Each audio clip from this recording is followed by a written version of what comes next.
देखो वो आ रहे हैं, वो लोग सब खड़े हैं, वो मुझे ले जाएँगे और लाशें घसीट रहे हैं वो लोग, ये मुझे छोड़ेंगे नहीं, ये मुझे लेने के लिए खड़े हुए हैं। क्या है मुझे खाने दे, मैं बहुत सालों की भूखी हूँ, मुझे यहाँ खाने को मिला है, खाने दे मुझे, छेड़ मत, नहीं तो मार दूँगी तुझे जान से।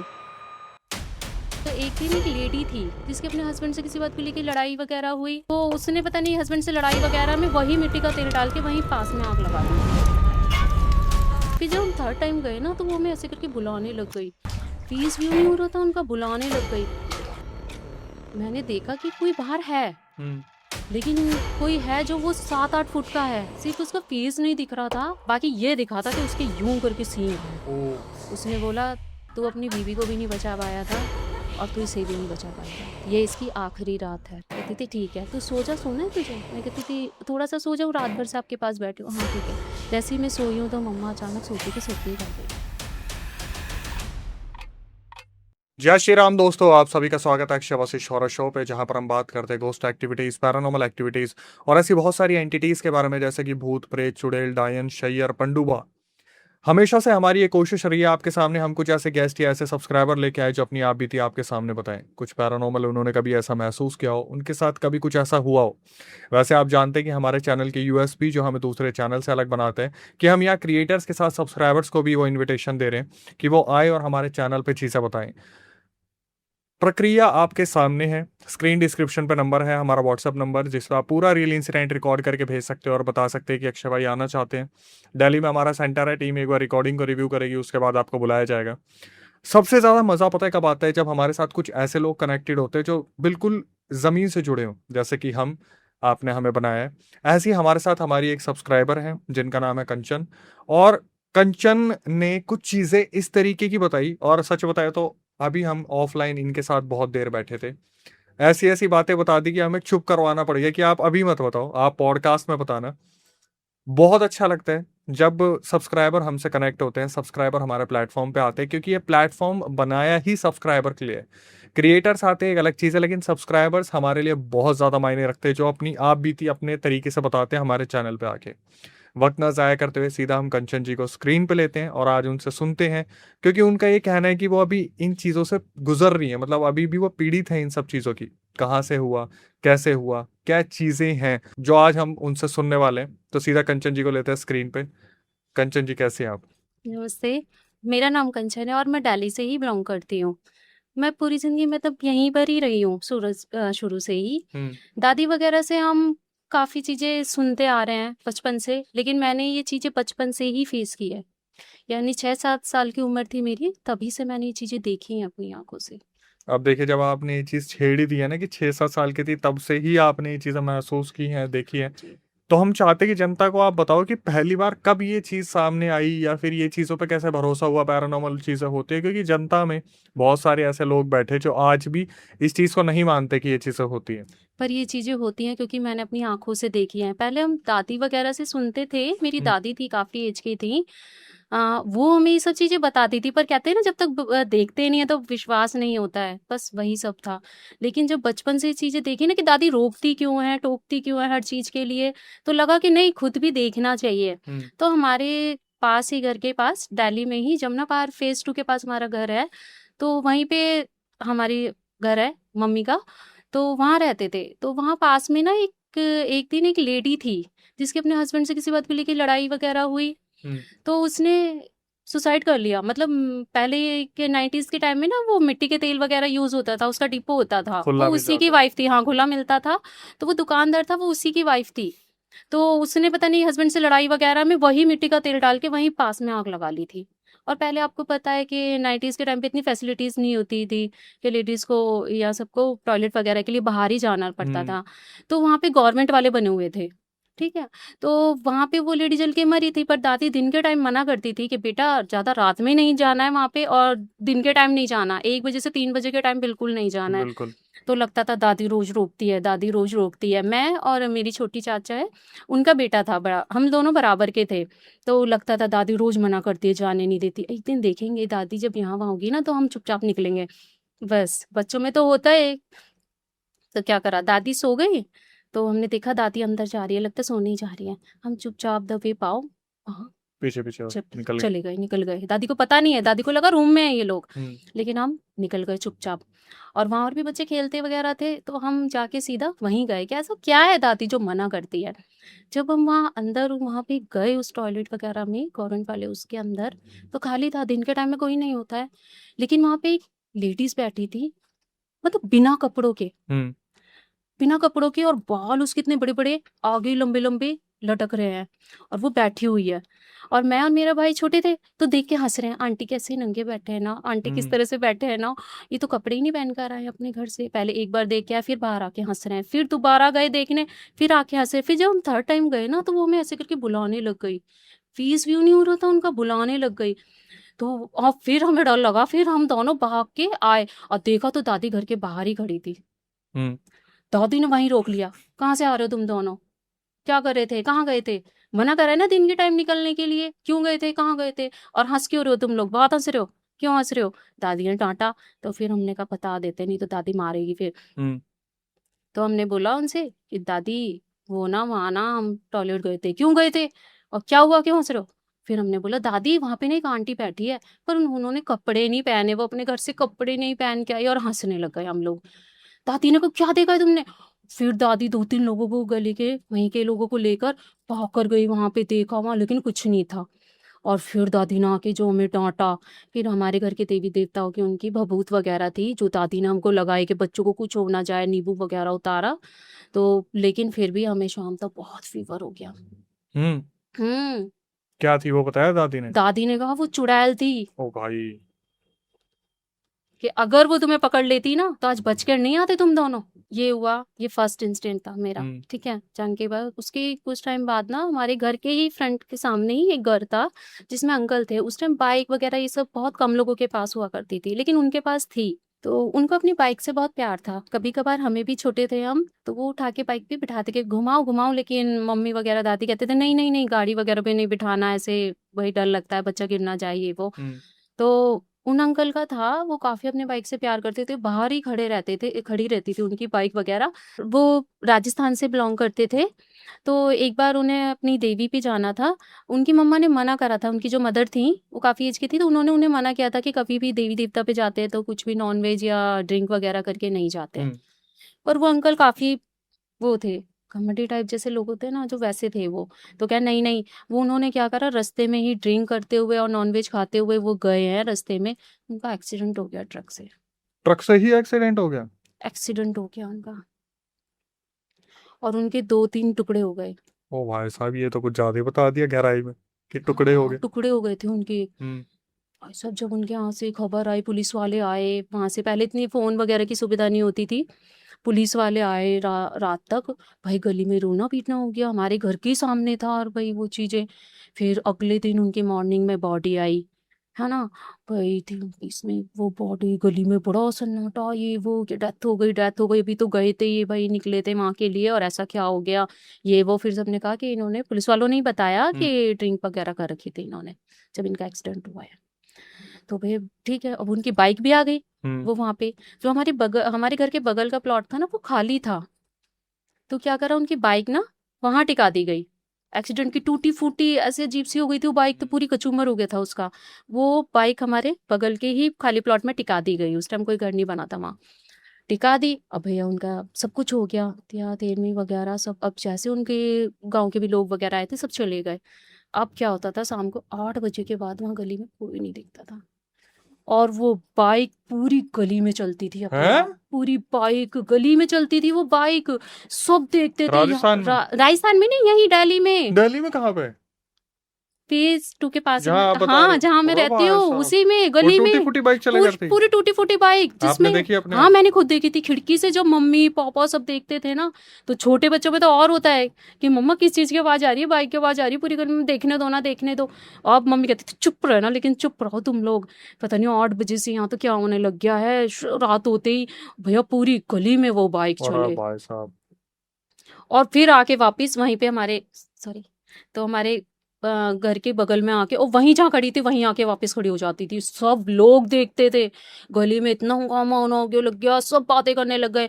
फिर उन लोगों से उनकी फैमिली से बोला गया कि भाई ऐसा है, आप ये बाइक यहाँ से हटवा लो, चाहे कहीं भी करो, प्लीज़ ये बाइक यहाँ से हटा लो, हमारे भी छोटे छोटे बच्चे फैमिली वाले हैं, कल को कुछ हो जाए, आप ये बाइक हटाओ। कहते थे अच्छा अच्छा हम हटा लेंगे, 1-2 दिन में अब कहीं ना कहीं तो बेचेंगे, थोड़ा सा हमें टाइम दो, थोड़ा सा टाइम दो, हम हटा लेंगे। तो एक दिन क्या हुआ, पहले के टाइम में लाइट बहुत लंबी-लंबी जाती थी, हम्म। दिल्ली में भी नहीं थी इतनी सुविधा, हम्म। लंबी लाइट जाती थी। तो लाइट गई हुई थी, तो मैंने अपनी दादी से जिद की, दादी मैं आपके साथ आज सोऊँगी। तो दा अब कोई उस टाइम पे तो सबने बाहर सोना भी बंद कर दिया था, पहले के लोग बाहर सोते थे, हम्म। उन्होंने बंद कर दिया था। सब अंदर ही रूम में, चाहे लाइट आए, ना आए, गर्मी लगे, रूम में ही सोना है। तो मैंने कहा दादी आज मैं आपके पास, हाँ, सो जा बेटा सो जा, आ जाओ। दादी ने लगा लिया। अब लाइट थी नहीं, सब लोगों की जैसे आदत होती थी सो गए, अब बच्चा है, रात को ज़्यादा गर्मी लगी तो मैं उठी। मैंने देखा सारे में अंधेरा है, लेकिन बाहर चाँदनी रात थी तो काफ़ी दिखता था, अच्छी रोशनी थी बाहर। तो जाली का बहुत बड़ी जाली लगी हुई थी हमारी खिड़की पे, है ना? तो मैंने देखा कि कोई बाहर है, हम्म। लेकिन कोई है जो वो 7-8 फुट का है। हम्म। इतना लंबा, क्योंकि मैं लेटी हुई थी, खिड़की से बाहर काफ़ी बरामदा था, पूरा खुला हुआ था। देखा तो 7-8 फुट का कोई इंसान है, सिर्फ़ उसका फेस नहीं दिख रहा था, अंधेरे की वजह से ब्लैक हो रखा था ना, तो फेस नहीं दिखा था, बाकी ये दिखा था कि उसके यूँ करके सींग हैं। ओ अच्छा है। हाँ, मैंने खुद देखे, छोटी थी लेकिन ये चीज़ देखी कि सींग है, और वो बंदा आके ना हमारे उस पे जाली पे ऐसे करके देखने लग गया। भाई साहब मैं तो उसी टाइम कॉप के और सो गई दादी से चिपट के, लेकिन सुबह दादी ने मुझे हाथ लगाया तो इतना फीवर, बहुत ज़्यादा। दादी कह रही क्या हो गया है, क्या हुआ इसको अचानक, ये ठीक ठाक तो सोई थी, इसे तो कुछ भी नहीं है, क्यों फीवर हो गया ये वो। हम्म। लेकिन जब से अक्षय हुआ वो देखा था ना दादी को हालत बताया था? खराब। फिर बाद में दादी ने जब पूछा, फीवर वगैरह उतरा, तब दादी ने पूछा क्या हुआ। मैंने कहा दादी मैंने ऐसे ऐसे देखा था। हम्म। फिर तो भाई उन लोगों को, फिर दादी थोड़ी एजुड़ थी तो उन लोगों को बोला कि नहीं यहाँ से ये सब चीज़ें हटाओ भाई, तुम्हारी वजह से हमारे बच्चों को थोड़ी ना वो करना है, या कुछ हो जाएगा तो कौन जिम्मेवार होगा। तो सारे लोग इकट्ठे हो जाते, तो फिर उनको वहाँ से वो बाइक वगैरह हटानी पड़ी। फिर उसके बाद कुछ नहीं हुआ? हाँ, फिर उसके बाद तो ऐसा कुछ नहीं हुआ। जब से उनकी बाइक वगैरह, क्योंकि मैं कहती हूँ ना उनकी बाइक से उन्हें बहुत अटैचमेंट था, वो छोड़ते नहीं थे और किसी को टच भी नहीं करने देते थे जरा सी भी अपनी ये तो बाइक आपने को। ऐसी चीज बता दी कि सब देख रहे हैं, खाली बाइक चल रही है। देखो पूरी गली में बाइक चलती थी वो। और इवनली अगर मान लो कोई आया है, कोई सो गया, नहीं मानते जैसे लोग, हम्म। पुराने लोग, नहीं नहीं हम तो सो जाते हैं, कुछ नहीं होता, ये वो है। अगर कोई वहां सो गया गली में, या अपने इवन अपने बरामदे में भी कोई सो गया, तो सिर्फ 2 हाथ आते थे, और बस कुछ नहीं दिखता था, सिर्फ 2 हाथ बढ़ते हुए आते थे उनकी तरफ। दोबारा कोई दिखता नहीं था वहां सोते हुए गली में पूरे। क्या करते थे वो दो हाथ? पकड़ने के लिए आते थे, और जब कोई उठता था, इंसान तो है नहीं, सिर्फ 2 हाथ ही दिखते थे। और भाई साहब। ये दिल्ली की बातें बता रही हूँ मैं अक्षय भैया। लेकिन कौन सा सन रहा होगा? सन रहा होगा ये 92 93, ऐसे रहा होगा। 95 तक की बातें हैं ये, 90 तक, 90 2000, सन 2000 तक के इसके बीच में का ये सब चलता आ रखा था। उसके बाद दादी हमारी फैमिली की कुछ हिस्ट्री बताती थी, दादा परदादा की, हम्म। है ना, कि बहुत बड़े जानकार वगैरह थे वो लोग, हम्म। काफ़ी जानकार थे हमारे, जो दादा परदादा थे पापा के भी। तो हमारे गांव का नाम ही बदनाम था वहाँ पर, जो अभी तांत्रिकों थोड़ी का। देर पहले आप बता रहे थे। हाँ जी, तांत्रिकों का गांव बोला जाता था। तो आज भी ये कहावत है हमारे इसमें कि शाम होने के बाद हमारे गांव का नाम नहीं लिया जाता, लोग इतना बुरा मानते हैं उस अच्छा एक चीज को। बात बता दें, हमारे ना दिमाग में ये आया कि हम ना डॉक्यूमेंट्री बनाते हैं कि किसी ऐसी लोकेशन को कवर करेंगे, तो हमने, मैम और सर उनके हस्बैंड आ रखे हैं, हमने इनसे ऐसी क्लैरिटी ली कि वहां जाके डॉक्यूमेंट्री बना सकते हैं। बोले हाँ हाँ बना सकते हैं, वहां पे आपको ऐसे तांत्रिक मिलेंगे वैसे तांत्रिक मिलेंगे। फिर मैम ने बताया कि कंचन जी ने कि वहां पर ऐसे ऐसे तांत्रिक है उस जगह पे जो सिर्फ मजे के लिए किसी की जिंदगी बर्बाद कर देते कर हैं। देते मतलब हैं। आप वहां जाओगे और आपके साथ ऐसा कुछ कर देंगे कि आपकी जिंदगी बर्बाद हो जाएगी। तो कैसी डॉक्यूमेंट्री, फिर अपनी जान से बढ़ के कौन सी वो नहीं डॉक्यूमेंट्री हो होगी? सकती अपने जान से बढ़कर, इसीलिए पापा हमें कभी वहां गाँव नहीं ले गए। हम्म। बचपन से लेके कभी भी, हमें इतने बड़े हो गए थे, यंग हो गए थे, शादी से पहले तक भी पापा, हम बोलते थे पापा लेके चलो ना प्लीज एक बार लेके, नहीं बेटा वहां नहीं लेके जाना, इतना बड़ा जानकार तो मैं भी नहीं हूँ, ना तेरे ताऊ जी हैं जो बचा लेंगे। मतलब इतने आपके दादा वगैरह नॉलेजेबल थे? हाँ, उनके पास बहुत ज्यादा सिद्धियाँ थी। हाँ। फिर जैसे पापा और दिल्ली में आ गए, ताऊ जी दिल्ली में आ गए, तो हम्म। इनके पास थी लेकिन कम थी। हम्म। अब क्योंकि इनके परदादा वगैरह, पापा बताते हैं जब वो छोटे में गाँव जाते थे, हम्म। अपने उनके दादा थे जो। पापा कहते थे जैसे हमें कुछ भी खाना है, पीना है, नॉन-वेज वगैरह खाना है, मटन ही लगा लो, जैसे मुझे आज आज दादाजी मुझे दादा आज मुझे मटन खाना है। कहते थे अच्छा ठीक है, मटन खाना है तुझे? तो उनके पास ऐसी सिद्धियाँ थी, वो शेर का रूप ले लेते थे। लेकिन अपनी पगड़ी दे के जाते थे पापा को कि ये पकड़ो, हम्म। और जैसे ही मैं वो बकरा लेकर आऊँगा ना, डरना नहीं बेटा, बस मेरे सर पे वो पगड़ी रख देना, मैं वापस इंसान बन जाऊँगा। ऐसी ऐसी चीजें। ये चीज़ें थी वहाँ पर। पापा खुद बताते थे, कहते थे हम बच्चे थे, डर जाते थे, पर लेकिन जैसे दादा ने बोला था वैसा ही करते थे, तो वो वापस इंसान बन जाते थे। मेरे खुद के दादा यमुना की तरफ घूमते थे, गवर्नमेंट जॉब थी, मेरे खुद के ही दादा यहाँ आ गए थे दिल्ली में जब, जमुना की तरफ काफ़ी उनका घूमना फिरना होता था कि नदी का किनारा है, सब कुछ है, तो वो घूमते फिरते थे। उनके वो इतने जानकार थे, भूत चुड़ैल सब कुछ उनके ऐसे रहती थी काबू में, वो उनसे कुछ भी काम कराते थे। हम्म। भाई ऐसे मतलब अब तो वो खैर रहे ही नहीं। रहे नहीं है अब तो। ऐसे इंसान का पॉडकास्ट लेने में और मजा आता। मजा आ जाता ना। अगर 2 साल पहले पापा होते ना, तो सच में मैं आपको उनका पॉडकास्ट कराती। वो ऐसी-ऐसी चीज़ें बताते ना जो आपने कभी सुनी देखी भी नहीं होगी।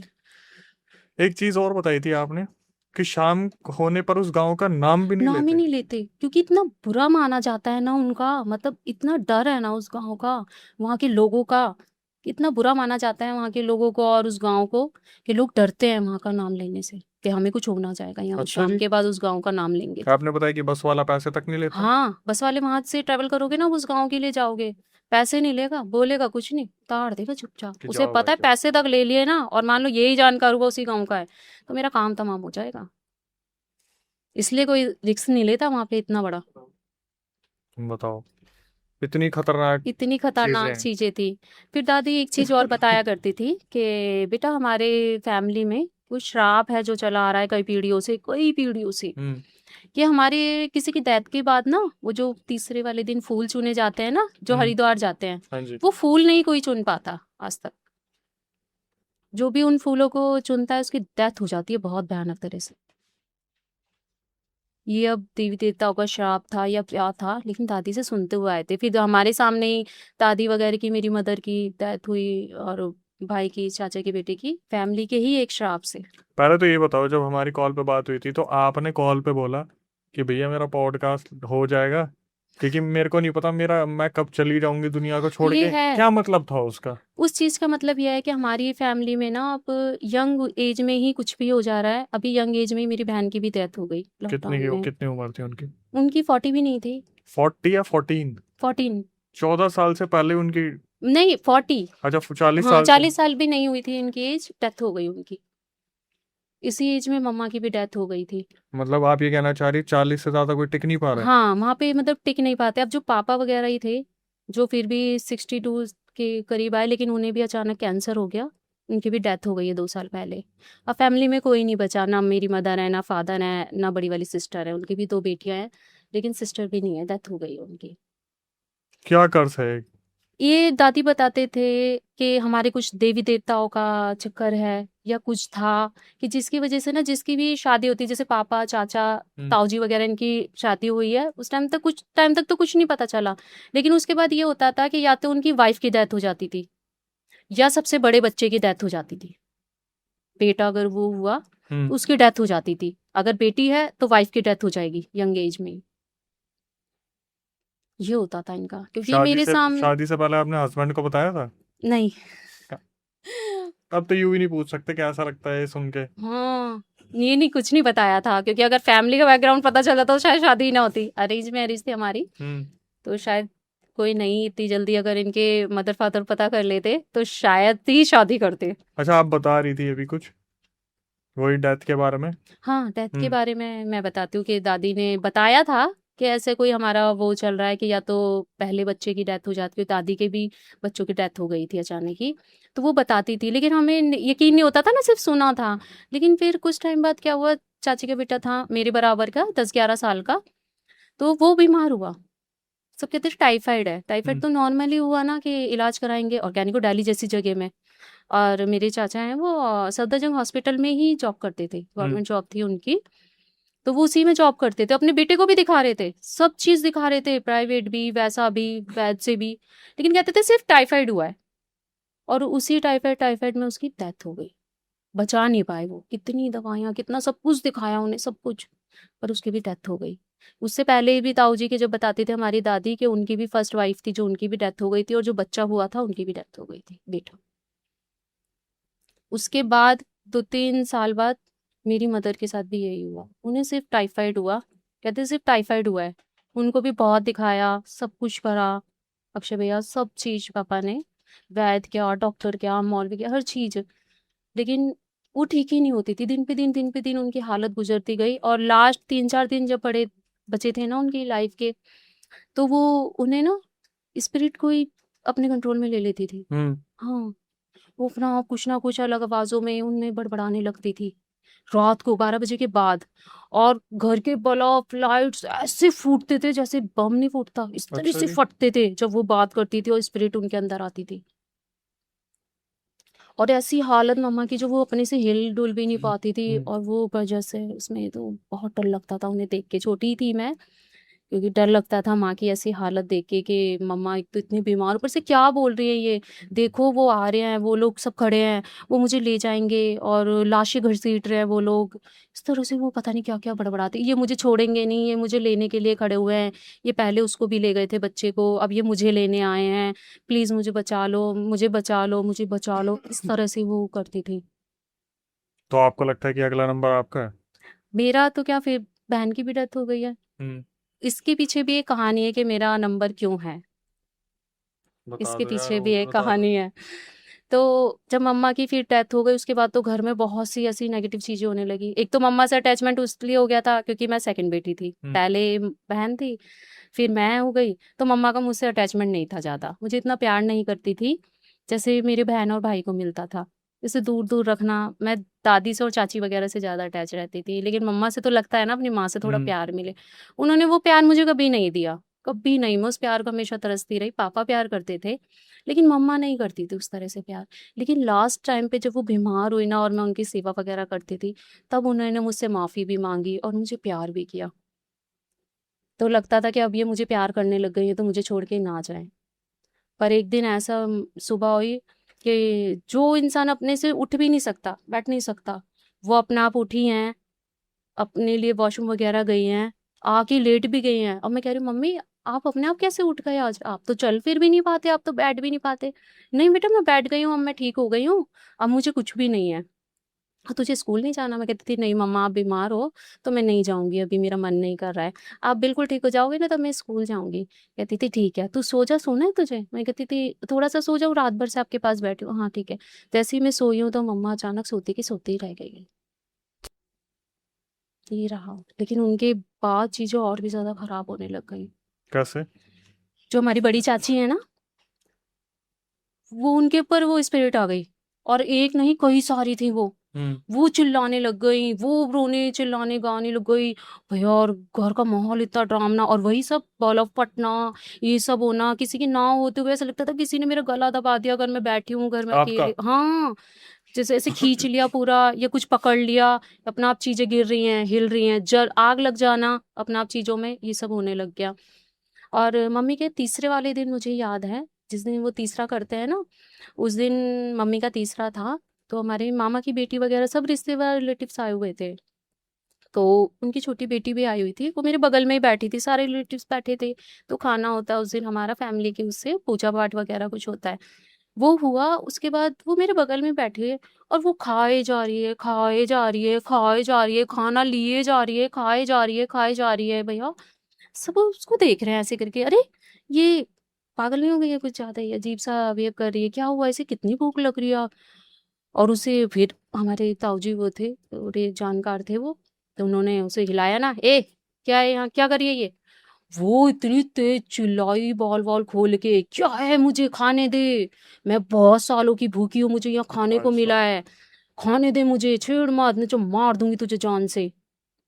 इस तरह से। वो देख के तो डर लग गया अक्षय भैया उस टाइम। लेकिन ये थे कि उस टाइम कई लोग जानकार थे, तो उसे उसी टाइम ठीक कर लिया, उसको उतारा वगैरह किया, सब कुछ पूजा-वूजा की, तो वो ठीक हो गई, और मामा वगैरह उसी टाइम उसको लेकर चले गए हमारे घर से।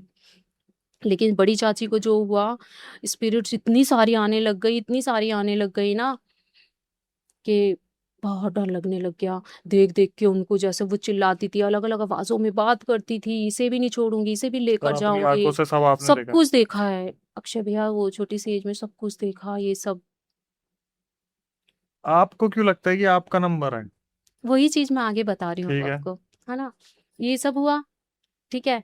उनको उनको भी सब जगह दिखाया, तांत्रिक वगैरह हर चीज़ के लिए ले गए, लेकिन कोई उन्हें ठीक नहीं कर पा रहा था। आखिर में हार के किसी ने चाचा को बोला कि आप इन्हें मेहंदीपुर बालाजी ले जाओ। वो उन्हें वहीं ले गए। हुँ। वो अच्छा किया उन्होंने, तो उनकी जान बची। वो कई साल वहीं रही, हुँ। कई साल। अक्षय भैया उन्होंने ना किसी की शक्ल देखी, ना वो यहाँ आई, कभी कुछ नहीं, बहुत साल यहीं रहे और आज भी वो इसी शर्त पे ज़िंदा हैं कि दिवाली और होली ये बड़े त्योहार होते हैं ना, हुँ। दशहरा, ये वो यहाँ नहीं मना सकती कभी भी। वहीं उन्हें जाना वहीं जाना पड़ता है। मेहंदीपुर बालाजी। बालाजी में ही रहती हैं वो इन बड़े अरे भाई त्योहारों पे। साहब! अगर उन्हें जान चाहिए, शर्त यही है, जान प्यारी है तो वहीं जाना पड़ेगा उन्हें फेस्टिवल्स वगैरह पे। एक बात बताइए, कर्स मतलब श्राप क्या है अभी तक पता नहीं है, बस ये पता देवी-देवताओं को बस कुछ है। ये पता है, बस दादी बोलती थी कि हमारे इसमें ऐसा हुआ है कि कोई भी किसी के फूल नहीं उठाता है, जो भी उठाता है तो उसकी मौत हो जाती है। और एक ये देवी-देवताओं का चला आ रहा है कि पहले जिसकी भी शादी होगी उसकी या तो फर्स्ट वाइफ की डेथ हो जाएगी या बच्चे की। फिर उनके साथ यही सब हुआ, तो पापा को बहुत वो लगा, उन्होंने भी चीज़ें ढूँढी, सीखी, गाँव गए, फिर पता करा कि हमारे क्या है देवी-देवताओं का ये वो। फिर वो छोटे चाचा-चाची को लेके, सबको औरों को भी फैमिली को लेके, सबको भाई वगैरह को लेके कि भाई अब किसी के ऊपर ये सब ना हो जाए। उन्होंने देवी-देवताओं की सारी पूजा-पाठ की, जो भी उनका भोग वगैरह लगता है, वो सब हुँ। कुछ दिया। तो ठीक है, वो उस टाइम पे थोड़ा शांत हुए थे। शांत-सा हो गया था। फिर हमारी बहन की शादी कर दी थी, उसके बाद पापा ने दूसरी मैरिज कर ली थी। बहन की शादी के बाद दूसरी में जब अकेले रह गए मैं और मेरा भाई, अकेले ही रहते थे उस रूम में, सिर्फ़ दादी रहती थी हमारे पास, है ना? फिर बड़े ताऊ जी थे, बड़े ताऊ जी एक बार वहाँ गए राजस्थान, किसी के यहाँ पे कोई पाठ वगैरह, कथा वगैरह थी, तो वो उससे अपने ऑफ़िस के फ्रेंड के यहाँ पे गए, वहाँ उनकी डेथ हो गई अचानक ही हार्ट अटैक हुँ। से। ठीक-ठाक बिल्कुल। वो सिर्फ़ वहाँ गए हैं, वहाँ उनकी क्या हुआ, उनके साथ क्या नहीं हुआ, उनकी डेथ हो गई। लेकिन यहाँ भी खबर नहीं आई थी क्योंकि ये फ़ोन नहीं हुआ करते थे, मोबाइल वग़ैरह उस टाइम इतने जल्दी हर किसी के पास नहीं थे, सिर्फ़ लैंडलाइन हुआ करते थे। तो उस टाइम तो वो खबर नहीं आई, मान लो वो रात को एक्सपायर हुए हैं। अब यहाँ पे क्या हुआ, मैं और भाई छोटा था तो वो चाची के पास ही सोता था, हुँ। है ना? मैं और सिर्फ़ दादी होते थे मेरे वाले रूम में। तो डोर नॉक हुआ। क्योंकि वो ताऊ जी कहीं से भी घूम के आते थे, शादी वगैरह से अगर यहाँ पास में पड़ता था, तो वो हमारे घर ही आते थे। हुँ। रात को डोर नॉक हुआ और वो मैंने खुद वो आवाज़ सुनी है, "अम्मा?" अम्मा बोलते थे वो हमारी दादी को, "अम्मा, गेट खोलो, मैं आया हूँ।" उन्होंने ऐसे बोला, 3-4 बार नॉक हुआ, मैंने खुद सुना, मैंने कहा, "अरे! ताऊ जी आ गए।" तो दादी ने आवाज़ दी, "बेटा उठो, तो गेट खोल दो बेटा, ताऊ जी आए।" मैंने कहा, "अच्छा दादी, मैं आ रही हूँ।" इतने में दादी उठ गए, खुद ही उठ गए कि मेरा बेटा आया है, मैं खुद ही खोल दूँ। अब भाई दादी ने गेट खोला, वहाँ कोई नहीं। मैंने भी देखा, बाहर तक देख कर आई काफ़ी। मैंने कहा, "ताऊ जी आए हैं और चले कहाँ गए?" मैंने कहा, "दादी देर तो नहीं करती गेट खोलने में, तो चले गए हों।" कह रही, "नहीं बेटा खोल।" तो दिया बजा रहा था। ठीक है, नहीं है। मैंने कहा, "दादी देखो है ही नहीं ताऊ जी तो, और आते हैं हमेशा तो गेट खोलते हैं तो हमारे पास ही आते हैं।" फिर बंद कर दिया दादी ने। भई थोड़ी देर बाद फिर वो नॉक ओह हुआ भाई साहब! कि, "अम्मा, मैं आया हूँ, खोलो गेट।" तो मैंने कहा कि, "दादी, ताऊ जी गेट बजा रहे हैं।" कह रही, "अच्छा मैं भी देखती हूँ, चल आजा।" मैं भी उठती थी दादी के साथ बराबर से, दादी जितनी बार उठती थी, तो मैं भी उठती थी। फिर मैं भी गई दादी के साथ देखने के लिए, पर वहाँ फिर भी कोई नहीं। गेट खोल के बाहर तक देखा, गली तक देखा तो कोई नहीं। भाई फिर हैरान, तीसरी बार भी ऐसा हुआ, कोई नहीं। फिर सो गए। मैंने कहा, "दादी सो जा, पता नहीं क्या हो रहा है। ताऊ जी तो है नहीं, गेट खटखटा रहे हैं बार-बार।" अब मैंने कहा, "सुबह देखूँगी बेटा, पूछूँगी सुबह क्या है, कहाँ है, कहीं बगल के कमरे में तो नहीं सो गया जाके?" हुँ। मैंने कहा, "हो सकता है दादी।" है ना? हम सो गए। मॉर्निंग में वहाँ से कॉल आ गया। खबर आ गई। ताऊ जी के बेटे का फ़ोन आ गया। सामने जो पड़ोसी के पास फ़ोन वगैरह होते थे लैंडलाइन, उन पे फ़ोन आ गया कि पापा वहाँ गए हुए थे और उनकी तो रात को ही डेथ हो गई है। फिर और क्या रिएक्शन मैं था? और दादी, फिर तो लगा होगा फिर झटका। डर तो लगा, शिव और डर बहुत लगा मुझे भी कि ऐसा कि रात को वो यहाँ आ गए हैं और वहाँ उनकी डेथ हुई है। फिर खबर आ गई, फिर दादी वगैरह वहाँ गए, सब कुछ हुआ उनका। आए होंगे अपनी माँ से मिलने अपनी जाने माँ से से पहले। मिलने, सोचो जान वहाँ गई है और यहाँ सीधा यहाँ घर पे आए। तो मैंने बताया आपको कि पापा ने काफ़ी पूजा पाठ कराई थी हमारे देवी देवता वगैरह की कि ये सब आगे ना हो, किसी और के साथ ना हो, मेरे हुँ। भाइयों के साथ या किसी के साथ। तो पापा ने ये सब पूजा पाठ कराई तो थोड़ा ठीक हुआ, ये हुँ। सब चीज़ें थोड़ी रुक गई वहाँ पर, है ना? उसके बाद को मेरी बहन की शादी हो गई थी। फिर कुछ टाइम बाद ना मेरी तो शादी हो ही गई थी, 2 बेटियाँ हैं मेरी। तो मेरी जब बेटी 2020 में पैदा हुई, उसके बाद लॉकडाउन लग गया था, है ना? मेरी बहन को क्या था, 2 बेटियाँ थी, तो बेटे का उसको बहुत शौक था। अब हुँ। मेरी भी बेटी हो गई दूसरी भी, तो उसे बहुत बुरा लगा था। तो उसने उसने प्रेग्नेंसी कंसीव की ये बात मुझसे छुपा ली कि मुझे पता चल जाएगा, तो मैं गुस्सा करूँगी कि बड़ी-बड़ी बेटियाँ हैं और तुमने ऐसा क्यों कर रही हो ये सब। उसने मुझे छुपा लिया। लेकिन 3-4 महीने बाद जब उसकी तबीयत ख़राब होनी शुरू हुई ना, ज़्यादा ही सीरियस हो गई है, तब मुझे पता चला वो कैसे हुआ। कंसीव हुआ बेबी ठीक है उसके, लेकिन उसी बीच उसने ना अपना दिल्ली में ही अच्छी जगह पर अर्जुन नगर आई थिंक वहाँ पे अपना घर खरीदा उसने। हुँ। लेकिन अक्षय भैया, मैं सभी को ये कहूँगी अगर आप कोई भी पुराना घर या कुछ लेते हो ना, तो उसके बारे में पता ज़रूर करो। अगर आप नया बना हुआ घर ले रहे हो तो ठीक है। अगर पुराना घर कुछ ले रहे हो ना तो उसके बारे में पूछताछ ज़रूर करो। क्योंकि एक घर की वजह से ना किसी की जान भी जा सकती है। क्या हुआ था? बहन ने उस घर के बारे में पूछा कुछ नहीं, ना कुछ पता करा, लॉकडाउन का टाइम था, अचानक जिसका घर था उन्हें पेमेंट वगैरह दी और वहाँ प्रेगनेंसी के टाइम ही शिफ्ट हो गई। हुँ। बाद में उसके उस घर में जाने के बाद ना अजीब चीज़ें होने लग गई, वो बताती भी थी और फिर उसकी ज़्यादा तबीयत ख़राब हुई तो मुझे भी पता चल गया। लॉकडाउन में एक-दूसरे से मिल तो रहे नहीं थे लेकिन फ़ोन पे बात होती थी, तो पता चल गया कि वो प्रेग्नेंट है। ठीक है, वो कह रही जब मैं उस घर में गई तो बहुत अजीब-सी चीज़ें होने लग गई, उसकी तबीयत ख़राब होने लग गई। प्रेगनेंसी में नॉर्मली इतनी ज़्यादा नहीं होती है तबीयत हुँ। ख़राब और डॉक्टर्स उस टाइम देख नहीं रहे थे ठीक से, छू नहीं हुँ। रहे थे तो देख भी नहीं रहे थे ठीक से। उसको वैसे ही मेडिसिन वग़ैरह देते रहते थे। अब क्या हुआ उसको बिल्कुल ही कमज़ोर होती जा रही थी, व्हाइट पड़ती जा रही थी, अक्षय भैया वो। अब बीमार होते वो कहते थे मेरे साथ बड़े अजीब चीज़ें होती हैं, तो हमें लगा प्रेगनेंसी में शायद होता होगा या वो सोचती थी प्रेगनेंसी में मेरी ज़्यादा हालत ख़राब हो रही है। करते-करते एक बार उसकी ज़्यादा तबीयत ख़राब हो गई, तो उसे उतार के भी वो चल के भी नहीं आ पा रही थी, तो भाई वग़ैरह गए, उसे गोदी में उतारा, उसके बाद हॉस्पिटल वग़ैरह ले गए हैं। ठीक है? उसको डायलिसिस हो गया। किडनियाँ ख़राब हो गई उसकी, प्रेगनेंसी के टाइम पर ही। ठीक है? और वो बोलने लग गई कि यार मेरे को ना कोई दिखता है, एक हुँ। लेडी दिखती है रेड साड़ी में, फेस ढके रहती है, पर वो दिखती है, वो कहती है तुझे मेरे साथ चलना है। अच्छा जी। हाँ, वो बताती थी। हम अब जैसे पुराने लोग होते हैं वो कहते हैं प्रेगनेंसी के टाइम पे ये सब दिखता रहता है या ऐसी चीज़ें होती रहती हैं, तुम अपना थोड़ा ध्यान दो, नज़र वगैरह उतारो ये वो। तो वो बताती थी सब कुछ लेकिन अक्षय भैया यहाँ के सबसे बड़े हॉस्पिटल जो यहाँ का इंटरनेशनल हॉस्पिटल है, नाम तो नहीं लूँगी कि इमेज खराब समझ होती है, गया, समझ वहाँ गया। पे भी दिखाया उसको। ऐसी कोई जगह नहीं थी, कोई हॉस्पिटल नहीं था जो उसे ना दिखाया हो, लेकिन कोई इम्प्रूवमेंट नहीं हुँ। उसका। हालत दिन पे दिन डायलिसिस पे हो गई थी, दिन पे दिन गिरती जा रही थी, बहुत ज़्यादा। फिर उसे स्पिरिट्स आने लग गई उसके ऊपर।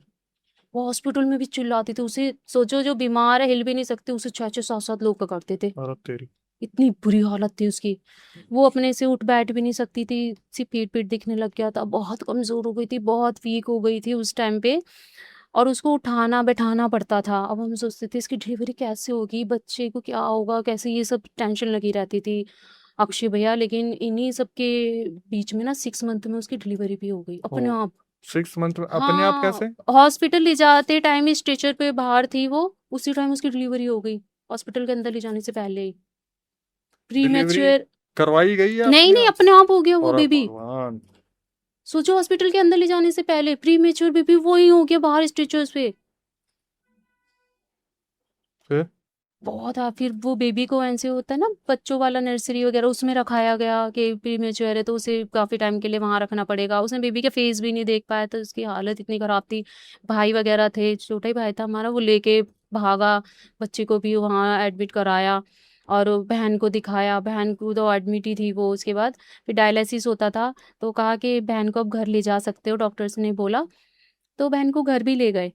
घर ले गए, बेबी वहीं था अभी, ठीक है? घर ले गए, अब पापा को ये लगता था कि कहीं कुछ और तो नहीं, ठीक ही नहीं हो रही है वो। पापा भी क्योंकि जानकार उसमें पढ़ने लग गए थे ये सब चीज़ों में, ठीक है? उससे पहले क्या हुआ था, पापा इन्हीं चीज़ों के लिए एक बंदे को लेकर आए थे, हुँ। तांत्रिक को। वो कहता था उसे ब्रह्म ज्ञान है, जैसे कहते हैं ना ब्रह्म राक्षस था उसके पास। वो एक्चुअली सब कुछ चीज़ें बता देता था। अक्षय भैया शक्ल देखते ही उसे कुछ नहीं बताना पड़ता था, वो सब कुछ बता देता था, लेकिन वो गलत नज़र अच्छा, रखता थोड़ा था, गलत उल्टी नज़र नजर रखता रखता था। था। हाँ, नज़रें गलत रहती थी उसकी। था कि चाहता तो वो अच्छा कर सकता था अपनी चीज़ों से, ये गलत नज़र रखता था। लेकिन उसने हमारी छोटी बहन, चाचा की बेटी, उसको टाइफाइड हुआ था, जो कहीं भी ठीक नहीं हो रही थी, उसे ठीक कर दिया था। उसी के लिए वो उसको लेकर आए थे हमारे घर में, ठीक है? उसी ने हमारे घर में वो चीज़ तो ठीक कर दी कि उसकी जान बच गई थी, चाचा जी की बेटी की। अब बेटा तो एक चला ही गया था उनका, अब एक बेटा एक बेटी बचे थे। अब बेटी की भी ऐसी हालत हो गई थी कि कोई ठीक नहीं कर पा रहा था। उसे बचाया जैसे भी करके। तो उसने ही, वो क्या करता था, अब घर आता था पापा से पैसे लेना हर चीज़ इसके लिए। अब मुझे गुस्सा आती थी कि ठीक है उसको ठीक कर दिया हमने, उसकी पेमेंट भी की है, उसको सब चीज़ दिया, उसके बाद पापा इसको क्यों लेके आते थे? कभी किसी बहाने से पैसे लेता था पापा से कि हाँ पैसे दे दो, कमेटी डालेंगे, ये सब डालेंगे, आप पैसे दे दो, आपको ये फ़ायदा होगा, वो फ़ायदा होगा। तो मैं उसी टाइम बोल देती थी, अब पापा मेरे पास पैसे देते थे तो कहते ला पैसे दे, उस उनको देने। मैं कहती थी क्यों देने हैं पापा, ये लोग ठीक नहीं है ना, वो पैसे वापस आएँगे ना, आपको कोई फ़ायदा मिलेगा। अब जब ये चिड़चिड़ होती थी तो वो सुनता था, वो इस चीज़ से बहुत चिढ़ता था मुझसे। कहीं भी वो सुन लेता था। हाँ, वो उसके बारे में आप बात करो, मान लो आज हम यहाँ बात कर रहे हैं ना, वो वहाँ सुन रहा होगा कि मेरे बारे में बात कर रही है। ये था, इतना बड़ा जानकार था अक्षय भैया वो। आज भी है, बर्बाद तो हो गया, क्योंकि पैसे लेता था, ये था। मैं भी बोलती थी, मैं देखिए ये पैसे आप लेके तो जा रहे हो मेरे पास से, लेकिन फलेंगे तो आपको भी नहीं। तो पापा को कहता था ये कोई आपकी बड़ी बूढ़ी है, आपकी फैमिली की आई हुई है जो, और इसलिए ये आपको हर चीज़ से रोकती है ना? अब उसे क्या हुआ, कुछ टाइम बाद ही वो जिसके पास पैसे वगैरह देता था वो भाग गया। अब ये तो बर्बाद हो गया, इसे भागना पड़ा दिल्ली छोड़ के। अच्छा जी। अब ये ब्लेम करता था कि तेरी बेटी ऐसे बोलती थी मुझे, इसलिए मेरे साथ ऐसे ओ हो गया। वाह। उसको ये लगता था, तो इसलिए वो कहता था ये अल्पायु है, इसकी मौत होगी जल्दी, ये बचेगी नहीं, देखना इसको, और इसकी रोड एक्सीडेंट में मौत होगी। आपकी? हाँ, ऐसे बोलता था मुझे। इसलिए लेकिन आपको लगता है? इसीलिए मुझे लगता है, और फिर उसके बाद शादी के बाद भी मैं कभी ठीक नहीं रही, और अचानक जो चीज़ें मेरे साथ होती रहती है अक्षय भैया, वो भी। क्योंकि जो उसने हमारे घर में बातें बताई, जिसको भी जैसी बात बोली उसने, वो 101% वही है। करेक्ट हुई है। जैसे क्या क्या बताया, कुछ आइडिया? कुछ चीज़ें तो मैं नहीं बता सकती, लेकिन कुछ चीज़ें बता सकती हूँ। जैसे छोटी बहन थी जिसको उसने ठीक करा था कि इसकी शादी बहुत अच्छी फैमिली में होगी, बहुत अच्छे घर में, और रियली वो बहुत अच्छे घर में उसकी शादी, उसके हस्बैंड वगैरह बहुत अच्छे हैं, अच्छी फैमिली से बिलोंग करती है वो भी। तो और चीज़ें भी उसने कई चीज़ें बताई थी पापा को, या और भी घर की फैमिली में उस चीज़ें, बहन को भी जो जिसकी डेथ हो गई थी उसके बारे में भी कुछ चीज़ें ऐसे बताई थी जो मतलब जो सच थी। बताता था बिल्कुल एक्यूरेट? बिल्कुल एक्यूरेट था। इतना बड़ा जानकार था, अगर आप कहोगे ना मेरा बिज़नेस नहीं चल रहा या मेरी दुकान नहीं चल रही है, तो वो ऐसा, वो पढ़ के पानी वगैरह देता था। अगर आप छिड़क दोगे ना अपने उसमें, ये लगा लो आपका सामान खत्म हो जाएगा, ग्राहक खत्म नहीं होगा। ओह वाह। ये सब चीज़ें मैंने अपने आँखों के सामने ही देखी हैं। लेकिन उसके बदले में भी तो कुछ तगड़ा ही चाहिए होगा। हाँ, उसे पैसा वगैरह भी, और जो घर की लेडीज़ वगैरह होती थी, उस अरे पे वो यार। गलत नज़र रखता खैर था। नाच भाई, ऐसी चीज अगर किसी को वैसे ही पता चल जाए, है हम तो ना? खैर शॉर्टकट के बिल्कुल खिलाफ है। हाँ, किसी को वैसे भी पता चल जाए कि एक इंसान अगर ये चीजें चाह रहा है तो चाह फिर रहा है। कौन ही इन चीज़ों ये। में वो लगेगा। फिर मैंने कहा पापा अच्छा हुआ इससे पीछा छूटा, कोई नहीं मुझे श्राप देता था, बोल ले, मैंने कहा, तुझसे भी बड़ा कोई है? हम्म। तो अगर बुरा चाहता है उससे बड़ा भी कुछ है। लेकिन उसकी ऐसी बात लगी मुझे, मैं अभी तक अक्षय भैया आज भी पैरालाइज हुई हूँ, अभी 6 महीने पहले भी ऑपरेशन से बची हूँ। एक हम्म। ऑपरेशन 10 साल पहले हो ही चुका है, जब छोटी सी बेटी थी मेरी गोद की। तो मुझे लगता है कि कहीं न कहीं उसका हाथ है हाथ है इन सब चीज़ों में मेरे लिए पैरालाइज करने में। करने में। ये जो चीज़ें अचानक होती है ना मेरे साथ, ये होता है। और मरे हुए लोग इतने दिखते हैं ना, ऐसे बातें आपको? करते हैं, हाँ, दिखते हैं। और घर में भी कुछ भी जैसे फैमिली में होने वाला होता है ना अक्षय भैया, मुझे पहले पता चल जाता है उस चीज़ का। बेशक मैं उसे बता देती हूँ, कुछ कम कर लेती हूँ, लेकिन वो चीज़ें होने से पहले मैं रोक नहीं पाती हूँ। लेकिन पता मुझे सब कुछ पड़ जाएगा कि ये होने वाला है, या हमारे घर में किसी को बेबी होने वाला है तो भी मैं बता दूँगी कि हमारे घर में किसी को बेबी होने वाला है, ये होने वाला है। ये सब चीज़ें मुझे ऑटोमेटिकली पता चलती हैं, दिखते हैं, मरे हुए लोग दिख जाते हैं, किसी की डेथ होने वाली है तो पहले दिख जाता है, पता चल जाएगा कैसे मुझे। दिखते हैं मरे हुए लोग? मरी हुई जैसे फैमिली के, पापा की डेथ हो गई या बहन की डेथ हो गई या मम्मा की डेथ हो गई थी, तो मम्मा तो मुझे वैसे ही दिखती थी, बैठे हुए हैं मम्मा खुली आंखों गोदी से? में, हाँ, खुली आँखों में ही अपनी गोद में लिटाती थी, हाथ फेरती थी। क्योंकि जो तांत्रिक था, एक पापा गए थे जिनके लिए, उन्होंने भी ये बात बताई थी कि आपके घर में एक लेडीज़ घूम रही है, हम्म। तो बच्चों के लिए है, लेकिन वो अपने, तो कहते थे मैं उसे नहीं हटा सकता क्योंकि वो माँ है, हम्म। क्योंकि मुझे तो दिखती थी मम्मा गोदी में लेटना, मम्मा हाथ फेरती थी, कभी-कभार ऐसे अचानक वो करती थी, तो सब कुछ फ़ील होता था अच्छा जी। अक्षय भैया। हाँ, फ़ील होता था। तो कभी उन तांत्रिक ने ये नहीं बताया कि माँ है वो सेफ्टी भी करेगी जैसे आप हाँ, बता रहे? रक्षा करेगी। तो आपको लगता है कि रक्षा की वजह से ही अभी तक बचे हुए हो? हाँ, यही था मुझे कि मेरी माँ की वज़ह से ही मैं आज तक बची रही हुँ। कई चीज़ों से। बची रही मैं अपनी माँ की वज़ह से। फिर बहन की लेकिन ऐसी कंडीशन हुई, उसके बाद उसके बेबी तो वो था, एडमिट था वहाँ पे, उसकी तो छुट्टी नहीं हो सकती थी। बहन को घर ले गए। फिर पापा ने कहा कि चलो किसी को दिखाता हूँ, तो वो अपने फ्रेंड वगैरह किसी को लेकर आए हुँ। दिखाने के लिए कि चलो इसको ठीक करते हैं, मेरी बेटी क्यों नहीं ठीक हो रही है, दिन पे दिन इसकी हालत गिरती जा रही है, बचेगी भी कि नहीं बचेगी। तो उस टाइम उस पे जो पोज़ीशन आया अक्षय भैया, उसने बोला, "तू अपनी बीवी को भी नहीं बचा पाया था और तू इसे भी नहीं बचा पाएगा।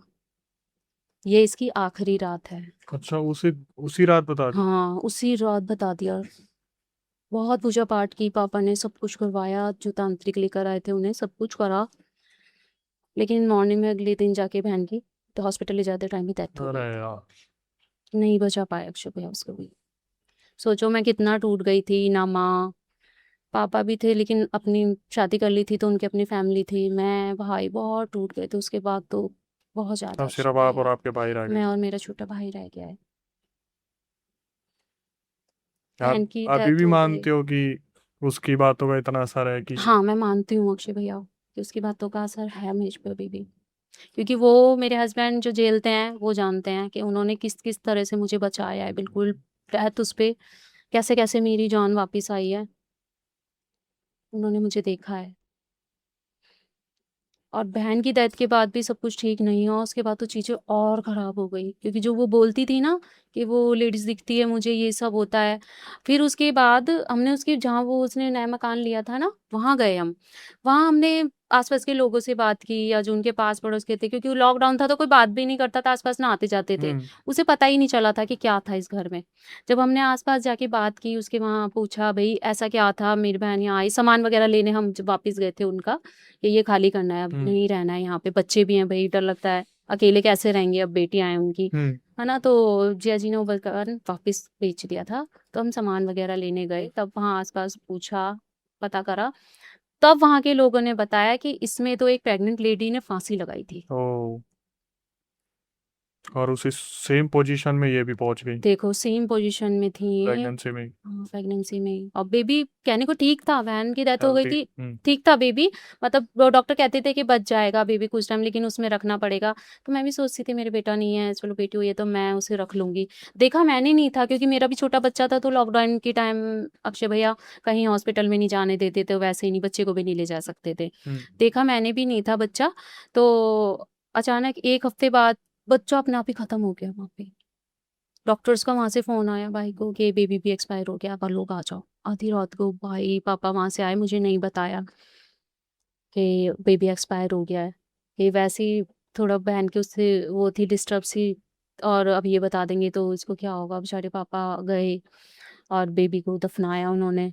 कह रहे भाई बताता है पापा तो खोदते जा रहे हैं, उन्हें होश ही नहीं है अच्छा, कि क्या कर रहे हैं। बेटी का इतना सदमा लगा कि अभी बेटी को गुज़रे हुए 3-4 दिन ही हुए थे बच्चा भी है। और बच्चा भी ख़त्म हो गया है। उसको दफ़नाया, ये सब किया। हुँ। फिर कुछ टाइम बाद मैं घर भी गई, मायके गई, तो के माहौल थोड़ा ऐसे था। अक्षय भैया मैं गई, तो भाई कहता था हम ऊपर वाले रूम में सो नहीं पा रहे हैं, जहाँ पे बहन को रखा था हमने। हुँ। वो कहता था वहाँ अजीब चीज़ें हो रही हैं। वो बता रहा था। मैंने कहा ऐसा भी हो रहा है कुछ? वो कहता हाँ, कुछ हो रहा है और तू आएगी तो देखियो। मैंने कहा ठीक है भाई, छोटा है तो वो यही बोलता है। मैंने कहा ठीक है मैं आती हूँ। मैं फिर घर गई, ठीक है? घर गई तो वहाँ देखा तो वो लोग रूम में सोए और रूम में इतना नेगेटिव चीज़ें, अक्षय भैया घुस भी नहीं स पा रहे थे उस रूम में। ऐसा लग रहा था इतनी कितनी सारी चीज़ें उस रूम में घूम रही है। क्या लगता था? जैसे कोई एकदम दबा रहा है उस रूम में, हुँ। प्रेशर आ रहा है, हाँ। चीज़ें अपने आप गिर रही हैं, टूट रही हैं, आवाज़ आ रही है उस रूम अभी भी से। होता है अभी भी ऐसा? होता है। अक्षय भैया अभी भी है उस रूम में ये सब। भाई बहुत परेशान है। छोटे बच्चे भी हो गए हैं उसके 2। अभी हाल ही का बताऊँगी कि उसके बेटे की कैसे तबीयत खराब हो गई थी अभी। हुँ। हाँ, फिर मैं गई वहाँ पर, अपनी बेटी को भी लेकर, छोटी बेटी को। तो मम्मी पापा के चाचा-चाची, उन्हें मम्मी-पापा ही बोलते हैं, तो मम्मी-पापा के रूम में उसको सुला दिया बेटी को। तो फिर कोई था नहीं घर में उस टाइम पे, सब कुछ ना कुछ काम से अपने लगे हुए थे। तो मैं दूसरे रूम में गई और मैंने कहा सोफ़ा लगा हुआ है वहाँ पे, मैंने कहा चलो बैठ जाती हूँ, बेबी को तो सुला दिया है मैंने। और सोच रही थी, काफ़ी डिप्रेस थी, तो बात तो किसी से करना पसंद, तो मैं ऐसे ही टिक गई और सोचने लग गई। तो मैं ऐसे ही बस आँख बंद करके यूँ करके ऐसे बैठी ही थी, जग रही हूँ, पूरा पता है कि सोने में और जगने में फ़र्क होता है। हुँ। मैं जग रही हूँ और ऐसे बैठी हूँ। इतने में मेरी बहन की आवाज़ आई, "कंचन, कंचन।" मैंने बोला, "अरे! तू आ गई?" कह रही, "हाँ, तू आई है, मैं नहीं आऊँगी क्या घर?" मैंने कहा, "अरे! तू आ गई?" तो मैंने उससे बोला, "लेकिन तू तो मर गई है।" कह रही, "कहाँ से मर गई हूँ? देख मैं तो आ गई हूँ, ज़िंदा हूँ।" और हाथ में बेबी ले रखा उसने। औरत थी। दिख भी रही है? हाँ, और वही रेड साड़ी में, जैसे वो बताती थी ना कि वो लाल साड़ी में, वही रेड साड़ी में दिख रही है वो मुझे। मैं कह रही, "हाँ? तू साड़ी पहन के आई है?" कह रही, "हाँ।" कह रही, "तूने मेरा बच्चा नहीं देखा था ना कंचन, तू देखने नहीं आई थी ना उसको?" मैंने कहा, "नहीं, छोटी बेबी थी तो मैं कैसे आती उसमें।" कह रही, "अच्छा, तू अभी आई है?" मैंने कहा, "नहीं, मैं कल आई थी।" कह रही, "अच्छा।" उसने कहा, "तूने मेरा बेबी नहीं देखा ना? आ देख, मेरा बेबी देख।" और उसने जैसे अक्षय भैया यूं करके अपना बेबी मेरे पास लेकर आई है ना, वो शैतान का फेस था, इतना भयानक। मैं चीख गई, मैं इतनी तेज आंख बंद करके उसी टाइम, दिन के टाइम भी हुँ। चीख निकल गई मेरी इतनी तेज की।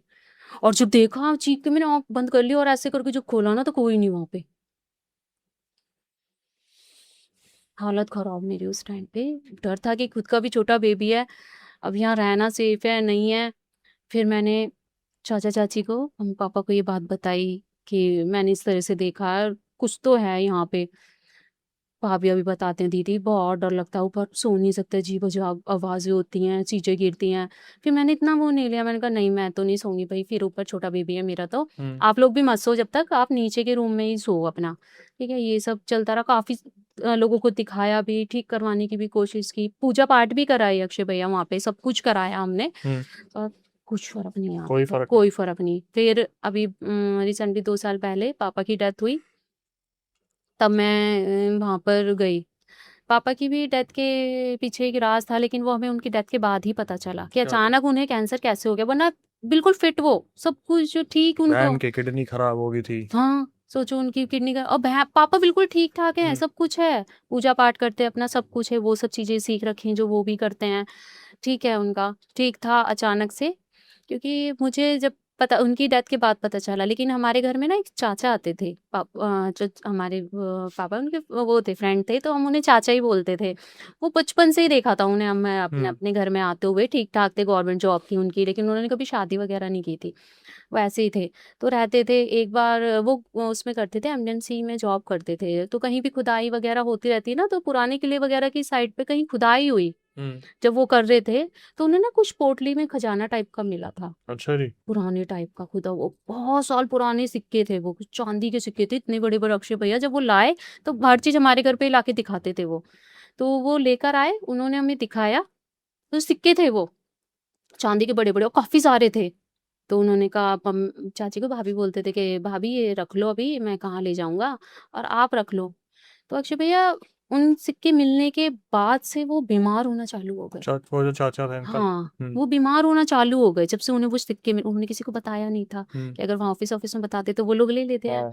कर लेते, गवर्नमेंट उसमें चला जाता वो। उन्होंने बताया नहीं, वो चुपचाप उन्होंने सिक्के रख लिए। हुँ।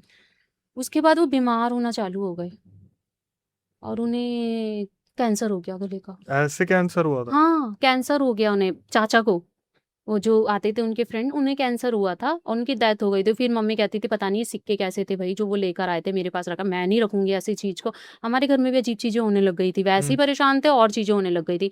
तो मम्मी ने उनको, भाई को बुला के वो सिक्के वगैरह दे के, भई हमें लालच नहीं है ना, हमें रखना है, ये चीज़ें उनको मिली थी और आप ले जाओ, अब तो उनकी डेथ भी हो गई है।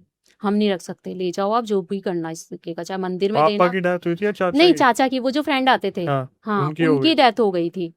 अब पापा के क्या हुआ था, बहन की डेथ के बाद अभी 2 साल पहले 2024 में हुई है पापा की डेथ, हुँ। ठीक है? तो 23 में क्या हुआ, बहन की डेथ तो 2020 में ही हो गई थी।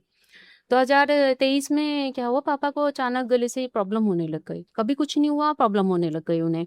तो हमें लगता था कि पुराने लोग बीड़ी वगैरह पी लेते हैं, तो शायद उस वज़ह से कोई प्रॉब्लम हो हुँ। रही है, कुछ हो रहा है। तो भाई ने काफ़ी हॉस्पिटल्स में, बड़े-बड़े हॉस्पिटल्स हैं, वहाँ दिखाया। गवर्नमेंट जॉब वाले थे, रिटायर हो गए थे। तो दिखाया सब कुछ, इलाज भी चल रहा सब कुछ, लेकिन बीमार होते-होते एंड देन उनकी डेथ हो गई, 2024 में, पापा की भी। हुँ। बहुत बीमार हो गए। फिर एक बार उनके जो साथ के फ्रेंड रहते थे ना, तो वो आए थे घर, तो उन्होंने आके उनकी डेथ के बाद बताया कि आपके पापा ने आपको बताया था कि उन्हें ना कुछ सिक्के मिले थे दबे हुए कहीं। आपके पापा को? हाँ, वही जमुना के किनारे कहीं वो जाते थे, घूमते-फिरते थे हाँ, अपने, तो वो घर के पास ऐसे ही पड़ते थे। चाचा को मिले थे? ऐसे उनको मिले थे, ऐसे ही हुँ, पापा को मिले थे। उन्होंने कहा था उन्होंने उन्हें गोल्ड के सिक्के मिले थे। पापा को? हाँ, हुँ, वो सिक्के किसके पास हैं? तो हमने कहा हमें तो किसी को ये बात पता ही नहीं है हुँ, कि उन्हें ये सिक्के मिले थे। अब उन्होंने वो सिक्के किसको दिए थे, या वो अपनी डेथ से 1 दिन पहले तो मुझे कॉल किया उन्होंने, ठीक थे वो बिल्कुल, कॉल किया कि तू कब आ रही है? मैंने कहा पापा मैं 1-2 दिन में आऊँगी, बच्चों के एग्ज़ाम चल रहे हैं, मैं अभी आऊँगी। तो कह रहे तुझसे कुछ बात करनी है मुझे। ये हुई थी आपसे बात? हाँ, मेरे से लास्ट टाइम उनकी बात हुई थी, और आखिरी कॉल भी उन्होंने मुझे ही किया था, हुँ, डेथ से पहले। उन्होंने बोला मुझे ना तुझसे कुछ बात करनी है। मैंने कहा पापा मैं आऊँगी ना तब आप मुझसे बात करना। मैंने कहा फ़ोन पे बता दो। कह रहे नहीं फ़ोन पे नहीं बतानी, तू आएगी तो मैं बात करूँगी। हुँ।